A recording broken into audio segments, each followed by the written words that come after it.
kita belajar proses sinyal sel deh. Jadi komunikasi antara sel satu sama sel yang lain. Ya, saya ini nggak perlu. Nah, ini komunikasi sel. Jadi sel kan banyak ya dek ya. Jadi mereka itu saling ngomong. Terus molekul-molekul yang ada di luar atau neurotransmitter namanya ya dek ya. Itu akan menempel di reseptornya. Jadi ini yang kemarin kita bahas, ada membran sel, terus ada fosfolipidnya, terus ada reseptornya. Nah, ini reseptornya, terus ini neurotransmitternya. Harus masuk sesuai ke sini ya, Dek ya. Nah, neurotransmitter ini yang ada di luar-luar ini itu namanya sinyal. Jadi molekul sinyal. Nah, sinyal ini didapat dari mana? Dari sel satunya. Jadi di atas ini ada sel lagi, Dek. Dia mengeluarkan sinyal. Nah, keluarlah sinyalnya itu dalam bentuk neurotransmitter ini. Dia ngambang-ngambang-ngambang ya, Dek ya. Terus masuklah dia ke reseptor yang ada di membran sel satunya.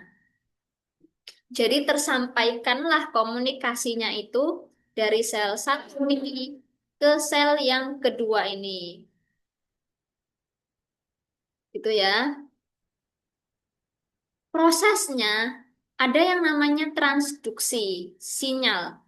Proses perubahan bentuk sinyal yang berurutan dari sinyal yang ada di luar sel sampai adanya respon dari komunikasi antar sel itu. Contohnya gimana? Misalnya, ini sinyal dari luar nih, Dek. Ini sinyalnya dari luar, contoh dicubit ya, jadi rangsangannya dicubit misal. Terus sinyal ini akan masuk ke reseptor yang ada di sini, menerima ya Dek ya, jadi bulat di sini. Nah, nanti responnya harus ada keluar respon. Responnya kita akan menghindar dari cubitan itu. Gitu ya Dek ya. Ini maksudnya transduksi sinyal. Contoh gambarnya ini, gampangnya. Jadi sinyal sel, ini selnya awalnya, halo, dia itu mau ngasih ke sini, Dek. Keluarlah sinyal yang ada di sini dikeluarkan, terbang-terbang-terbang ya, melayang-layang, hingga sampailah dia di sini, di sel target. Oke, jadi yang menerima sinyal itu disebut target cell, yang memberi sinyal itu signaling cell, ya. Terus, ada ekstraseluler sinyal sama intraseluler reseptor. Maksudnya itu tadi.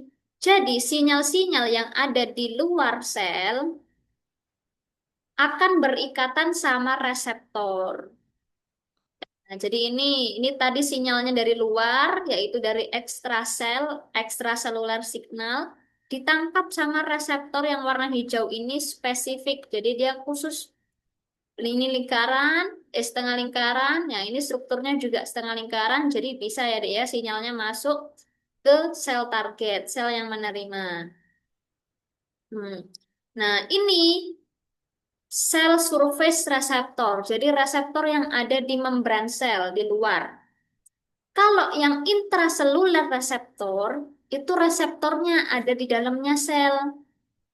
Jadi, sinyalnya ini yang warna merah ini harus masuk dulu melewati membran plasma, baru dia ke sini, Dek, ke reseptor yang ada di dalam. Tuh ya. Ini bedanya aja. Jadi reseptor ada di luar sama ada yang di dalam sel. Penjelasan lebih lengkapnya lagi, ini contoh kalau di telepon ya, Dek ya. Transduksi sinyal adalah proses di mana bentuk sinyal itu diubah menjadi bentuk lain. Target sel yang menerima sinyal itu bisa mengubah sinyal yang dari luar menjadi sinyal intraseluler gitu. Jadi ini telepon, keluar kan suaranya ya dek ya. Terus pas kita angkat, baru suaranya jadi berubah, jadi kecil lagi. Ih, sama ini gambarnya ya. Ini sinyal dari luar ditangkap sama reseptor. Terus kalau udah ditangkap, diolah ya dek ya. Diolah, ada yang diolah menjadi enzim metabolik, ada yang jadi regulatory gen protein, ada yang jadi protein tulang. Itu. Terus molekul sinyal, ini contoh ada sinyal namanya asetilkolin deh. Jadi asetilkolin itu termasuk neurotransmitter ya.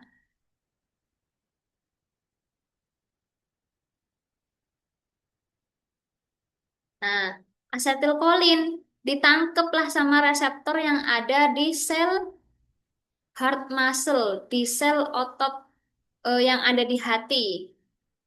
Nah, ditangkap deh menyebabkan hati kita itu bisa berdetak ya. Nadinya bisa berdetak, bisa decrease, bisa menurun, sama bisa kontraksi.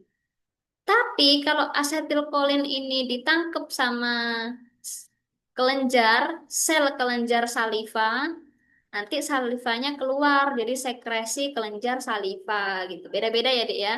Pokoknya di sini dikasih keterangan molekul sinyal yang sama, ini sama-sama asetilkolin nih.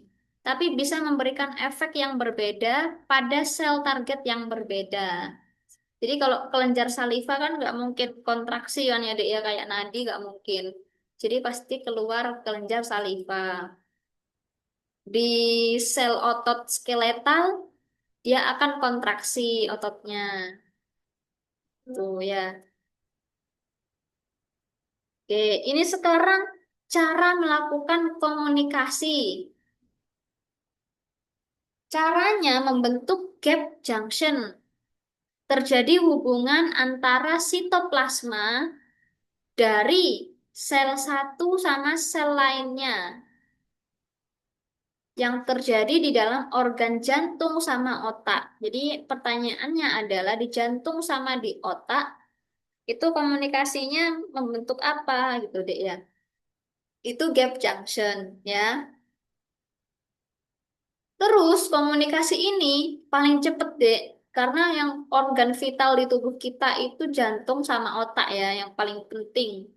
Jadi mereka harus deketan. Mereka ini harus terkoneksi secara dekat, saling terhubung satu sama lain karena butuh waktu yang cepat dalam berkomunikasi. Itu artinya gap junction ya. Ini mereka deketan nih, dempet, bahkan hampir menempel ya. Itu. Terus, ini gambarnya. Gap junction antara sel yang satu ini sama sel yang kedua ini benar-benar berdekatan ini, dek. Nggak ada jaraknya ya. Cuma sedikit ini nempel. Ini berarti gap junction pada otak sama di jantung. Itu contohnya chemical komunikasi. Jadi komunikasi kimia ini kalau ada stimulus, contohnya ada hormon, neurotransmitter, faktor pertumbuhan, growth hormone yang larut dalam air atau hidrofilik itu tidak dapat melewati membran ini sehingga berinteraksi pada reseptor pada permukaan sel yang pada akhirnya membentuk jalur-jalur pensinyalan. Ini ya, Dek ya. Jadi sel kita, membran plasmanya itu bersifat lipofilik, lemak ya, Dek ya. Sehingga dia bisa dilewati sama sel yang lipofilik juga. Kalau hidrofilik nggak bisa. Oke. Hormon yang bersifat hidrofobik seperti steroid itu dapat dengan mudah berdifusi masuk ya, Dek ya, melalui membran plasma berikatan pada reseptor. Itu hidrofobik. Jadi Hidrofobik itu masih bisa karena masih ada lemaknya ya, Dek ya. Makanya dia bisa nembus lipofilik. Tapi kalau hidrofilik, filik itu nggak bisa. Hidrofilik contohnya hormon, neurotransmitter, sama faktor pertumbuhan. Jadi tiga. Hidrofilik itu larut dalam air. Jadi kalau larut dalam air, tok nggak ada lemaknya, berarti dia nggak bisa lewat membran. Ya, Dek ya.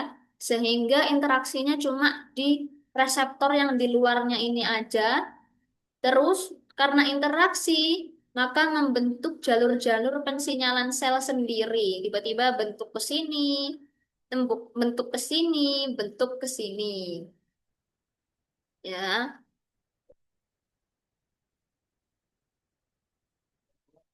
Terus sekarang jenis-jenisnya.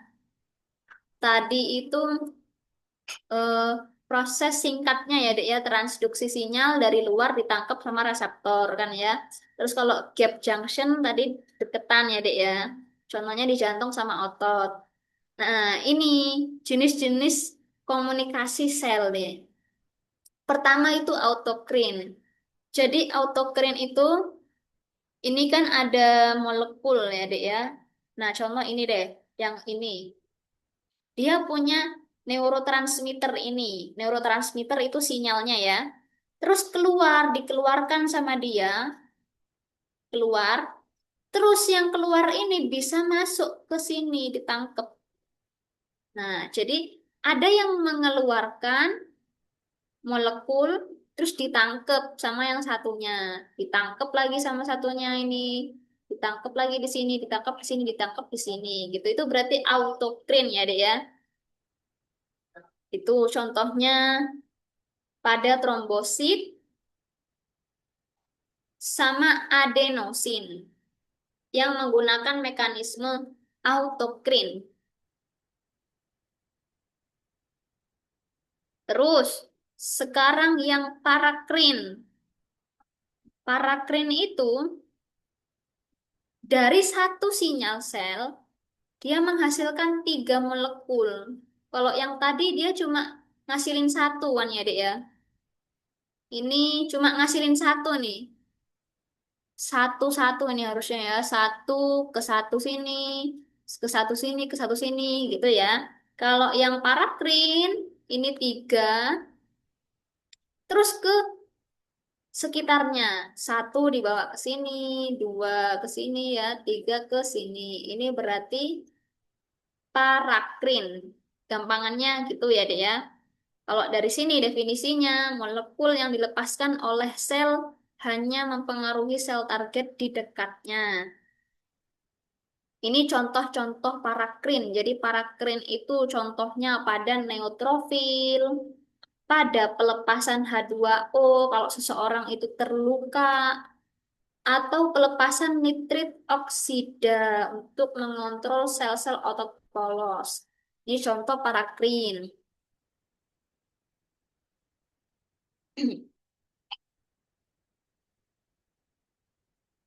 Nah, nomor tiga itu endokrin, Dek. Jadi, sinyal sel yang akan membentuk hormon.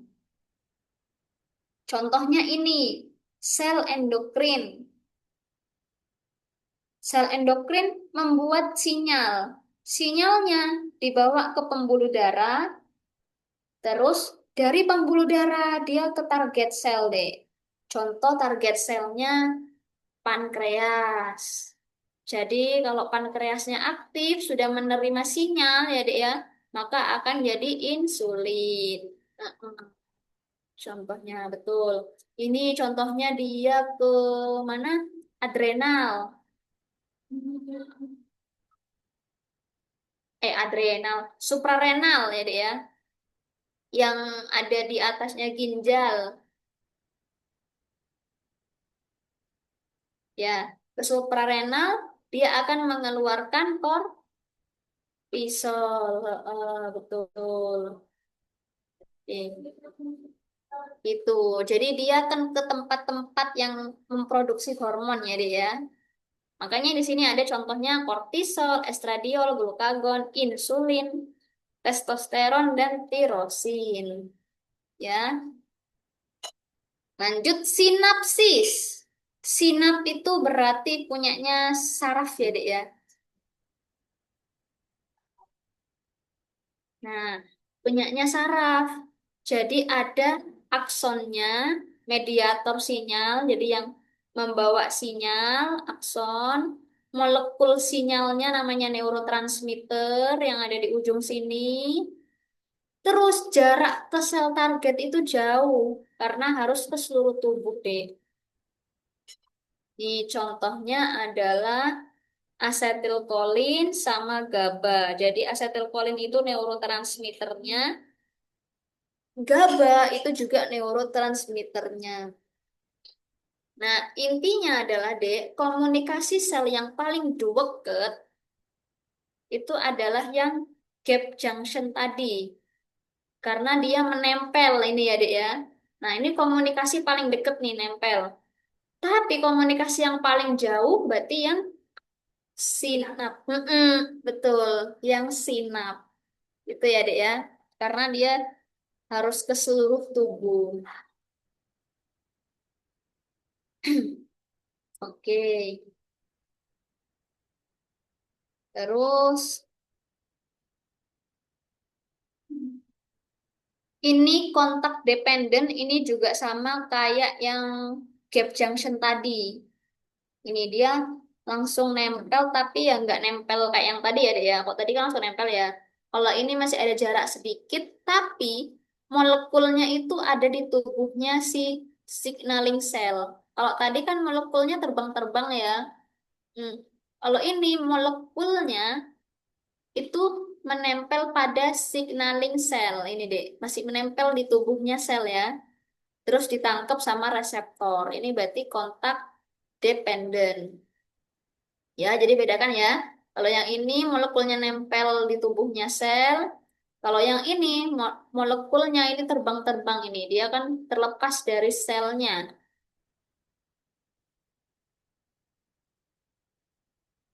Oke, ini sama kayak yang di atas. Contohnya asetilkolin diterima sama heart muscle, jantung jantung hati. Otot yang ada di jantung, kelenjar saliva, sama otot skeletal.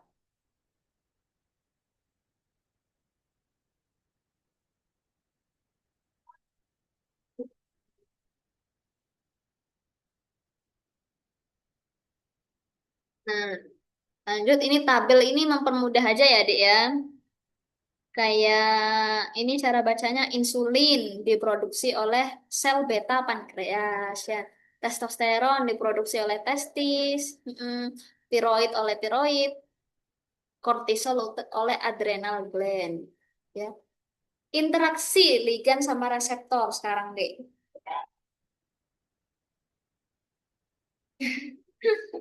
Apa itu tadi? Ya, Bang. Nah, molekul pensinyalan, jadi ini molekulnya. Kalau yang tadi yang membuat molekul itu signaling cell ya, yang menerima target cell ya, Dek ya. Nah, molekulnya sendiri yang bertindak sebagai pensinyalan, yang ngasih sinyal, itu namanya ligan. Nah, terus kalau cocok di sini sama reseptornya, maka dia akan berikatan sama reseptor, gitu ya. Jadi molekulnya yang terbang-terbang di sini namanya ligan, yang membuat sinyal adalah signaling cell, yang menerima sinyal adalah target cell, yaitu nama-namanya signaling, ini ligan, yang menerima ini namanya reseptor, yang ini namanya target cell. Nah, ligan ada banyak. Yang aku sebut tadi cuma neurotransmitter ya, Dek ya. Padahal masih ada yang lain. Ada hormon, ada protein, ada faktor pertumbuhan. Ini semua menjadi ligan yang memberikan sinyal. Oke, ini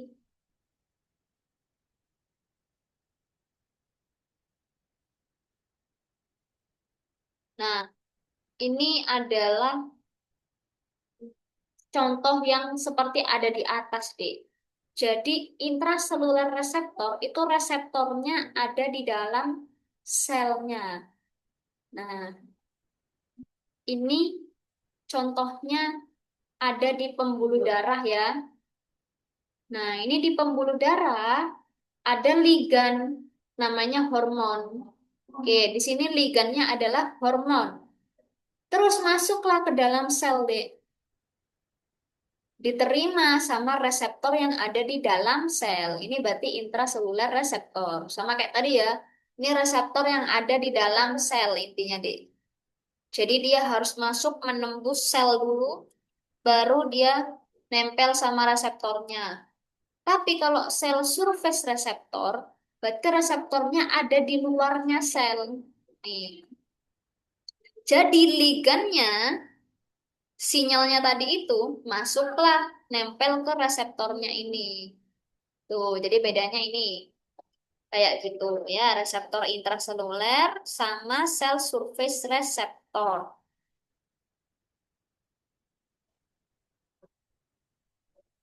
Ini penjelasan yang tadi tak sampaikan ya. Ada dua jenis reseptor, yaitu reseptor yang di permukaan sel sama yang di dalam sel. Ini diulangin lagi, dua jenis reseptor pada sel, ada dua. Nah, sekarang kita bahas nama-nama reseptornya deh. Ada tiga, ion channel, G protein, sama enzim. Gampangnya, kalau ion channel, tadi kan ada molekul ya, nih molekul signal, atau namanya ligan tadi ya, deh, ya bahasa itunya ya. Nah, ligannya itu nempel di reseptor yang ada di sini. Set, nempel. Nah, ini ligannya nempel di reseptornya yang ada di sini. Terus ion itu masuk. Jadi ion-ion tubuh kita bisa masuk juga kalau sinyal ini menempel di reseptor. Gitu, Dek ya. Jadi bisa terbuka akhirnya ion tubuh masuk. Tapi kalau G protein ini bentuknya kompleks. Jadi di sini mulai banyak ya, Dek.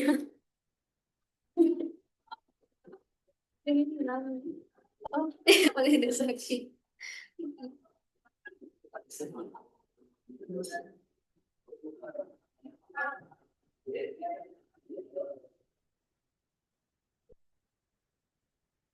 Ini banyak.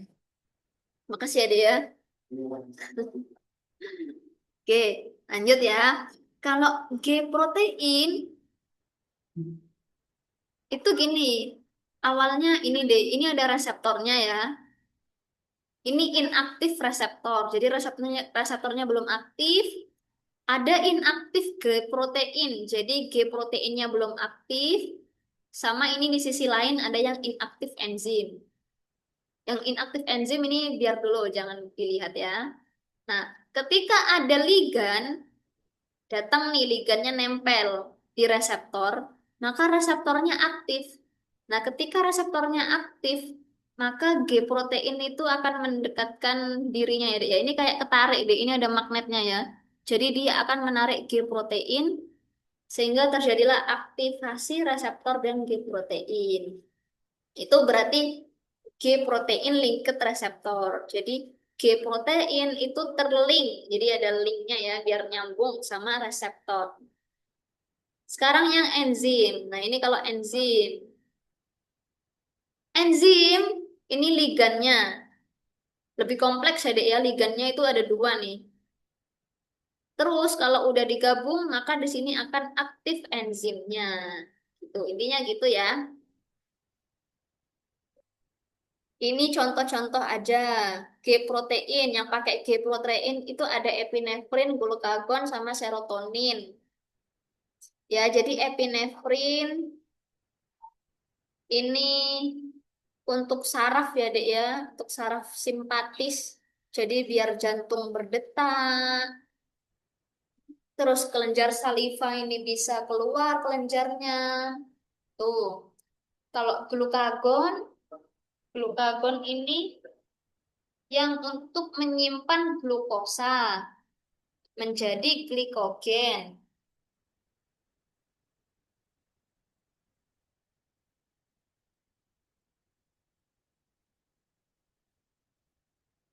Nih glukagon. Serotonin itu juga untuk simpatis, saraf simpatis ya. Jadi kalau kita berolahraga pasti simpatis ya Dek ya, serotonin aktif, epinefrin pun juga aktif. Ini simpatis.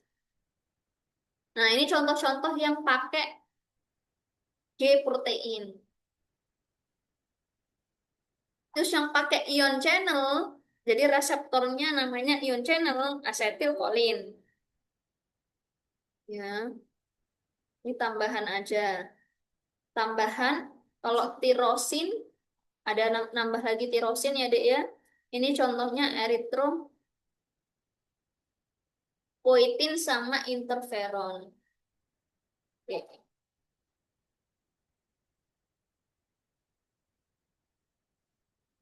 itu kedua tidak mau ya.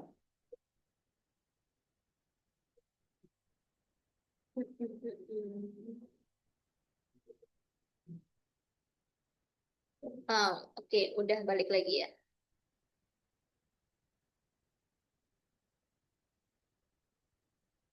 Nah, terus ini yang enzim tadi ya Dek ya sama ya. Jadi ada ligan mengaktifkan enzim.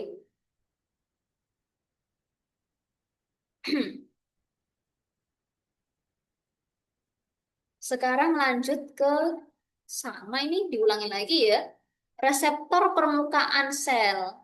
Jadi ada reseptor yang mengikat ion kanal. Ya ini ion tadi ya Dek ya. Ion channel linked reseptor. Sama kayak tadi yang di atas ini. Yang ini ya. Hmm. Ini yang G protein tadi, tapi ini lebih gedenya ya Dek ya. Aktivasi G protein. Terus yang ini, yang mengikat enzim tadi. Sama ya. Terus, hmm, kalau ini ceritanya, kalau ada saraf, Dek. Ini contohnya ya. Jadi ini sarafnya teraktivasi. Kalau teraktivasi, maka dia akan mengeluarkan neurotransmitter tadi ya, Dek ya. Contohnya asetilkolin. Terus asetilkolinnya nempel di reseptornya. Akhirnya kalau nempel terjadi aktivasi nitrit oxide sintase. Nah, ini karena aktif, ada arginin ya, di arginin itu asam amino ya, asam amino tubuh yang akan mengubah nitrit oksida ini ke membran lain. Nah, nanti akan ke sel otot yang halus deh. Nah, sel otot halus itu yang ada di usus ya, di lambung. Makanya di sini judulnya adalah sinyal gas nitrit oksida atau NO itu dapat berikatan langsung pada enzim yang ada di target sel. Nah, ini jadi nitrit oksida ini nitrit oksida ini bisa berikatan langsung pada enzim yang ada di target sel. Jadi dia bisa ke usus, ini deh nitrit oksida itu ke usus akan berikatan dengan enzim. Ke lambung, kan lambung ada enzimnya ya. Hmm, Nah, itu nempel.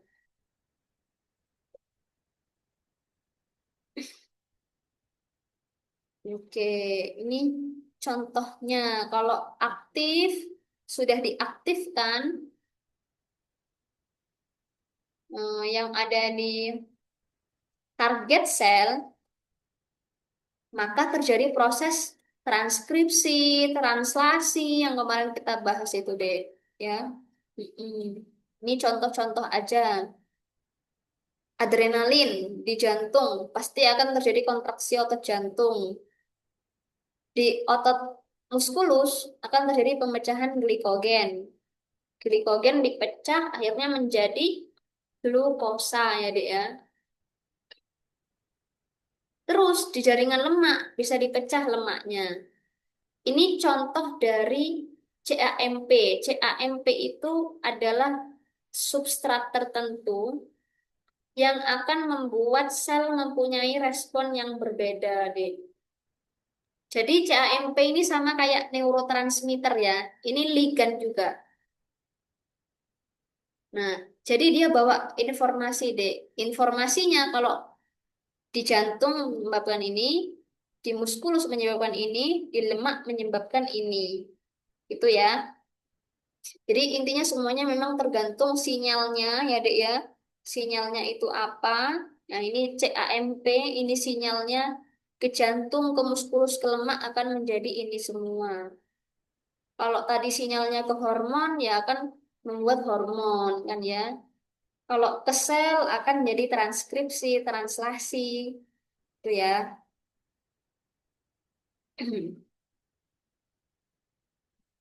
Terus apa yang terjadi kalau ada CAMP ligand ini? Juga ada namanya protein kinase A aktif. Protein kinase A aktif disingkat sebagai PKA yang ada di sini nih, Dek. Nih, jadi awalnya memang dari atas, ini ada ligan atau sinyal molekul ditangkap reseptor, terus terjadi aktivasi dari G protein ya, Dek ya. Lalu ternyata terjadi aktivasi protein kinase A karena ada CAMP. Jadi pertanyaannya biasanya CAMP itu menyebabkan apa? CAMP akan menyebabkan protein kinase A yang awalnya tidak aktif menjadi aktif. Itu fungsi lain dari CAMP.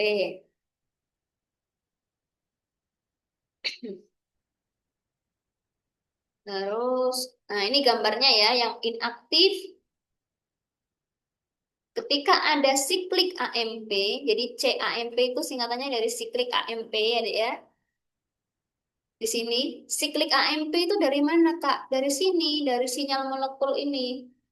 Dari ligan yang di atas, nempellah di reseptor. Terus reseptornya ini aktif. Dia akan menarik si G protein ya, Dek ya. Makanya G proteinnya aktif. Terus keluarlah di sini responnya. Jadi menjadi ini, menjadi siklik AMP atau CAMP. Dibantu sama ATP, sama energi kita. CAMP-nya sudah dibantu sama ATP kan ya. Akhirnya CAMP ini akan bekerja mengubah protein kinase A yang tidak aktif menjadi aktif. Terus barulah ini sebenarnya masuk ke proses yang transkripsi, translasi, dan new protein gitu deh ya. Kemarin kita udah bahas yang ininya, transkripsi translasinya. Tapi sekarang kita bahas awal mulanya. Nah, awal mulanya itu ya karena ada komunikasi sel dulu. Ada sinyalnya dulu.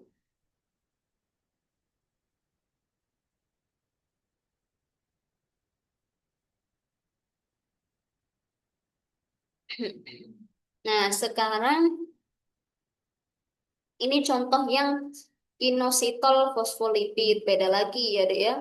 Tapi intinya sama. Kalau ada sinyal, ditangkap reseptor, mengaktifkan G protein. Ini aktif G proteinnya ya. Terus ini ada sinyal lagi ke sini. Akhirnya mengaktifkan inositol fosfolipid ya. Itu. Jadi ini intinya sama, mengaktifkan ya, Dek ya. Reseptor tirasin kinase paling banyak jenisnya.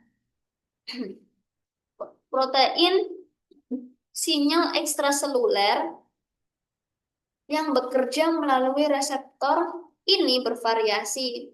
Contohnya ada faktor pertumbuhan, growth factor, sama hormon.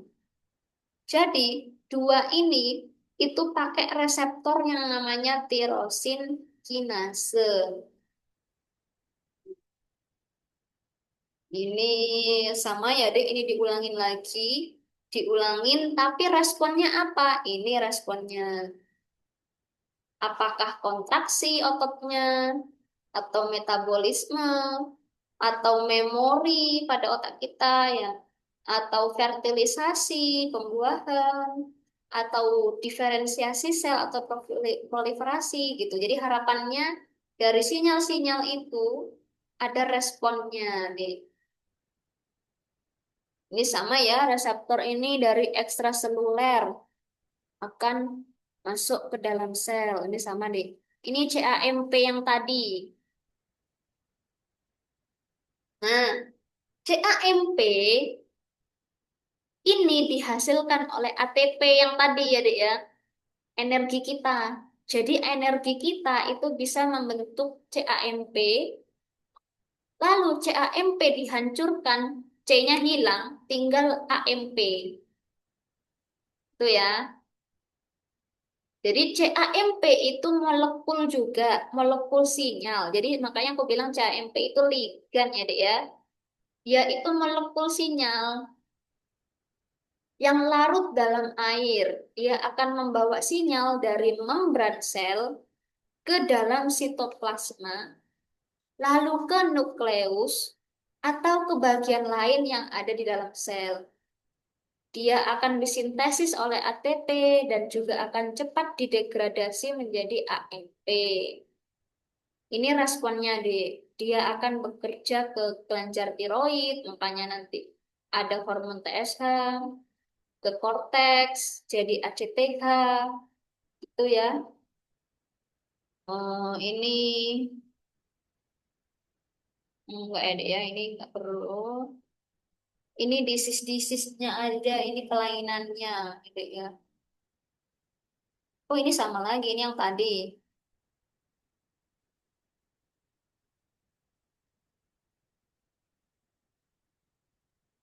Ini reseptor intraseluler. Diulangin lagi ya, Dek, ya. Ini reseptor yang ada di dalam sel, jadi sama ya. Sama-sama pasti hasilnya akan menghasilkan hormon, entah hormon tiroid, hormon steroid, atau vitamin D atau retinoid, gitu ya. Jadi nanti intinya tinggal dipilih mau reseptor yang di luar apa yang di dalam. Gangguannya apa? Bisa penyakit infeksi, bisa degeneratif. Kalau mutasi gen dari kecil ya Dek, ada namanya AIS ini. Androgen insensitivity syndrome. Jadi reseptor androgennya nggak berfungsi. Akhirnya ini hormon androgen yang ada di testis tidak berfungsi, jadi hipogonadism. Jadi ya, hipogonad. Jadi gangguannya ini di hormon ya, Dek ya. Ini jadinya kurang laki-laki ya. Jadi agak lem, lembong gitu. Jadinya ini bisa gara-gara ini. Gemulai. Gemulai. Heeh. Iya, itu. Terus disgenesis ovarium.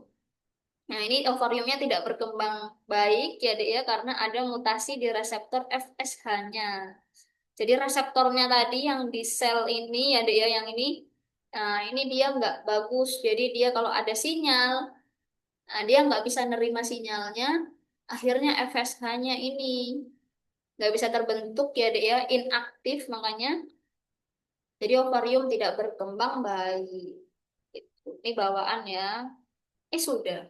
Postes. Ini ada postesnya, Dek. Nah, itu. Jadi kelainannya dua ya.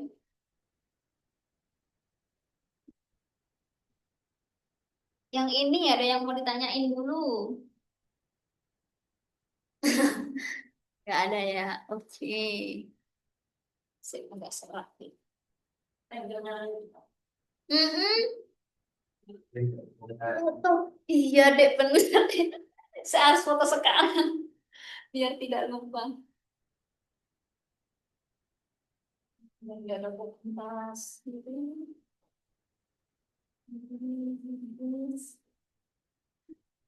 Saya kita foto dulu ya. Satu, dua, tiga. Lagi satu, dua, tiga. Lagi satu, dua, tiga. Oke. Biar gak lupa lagi.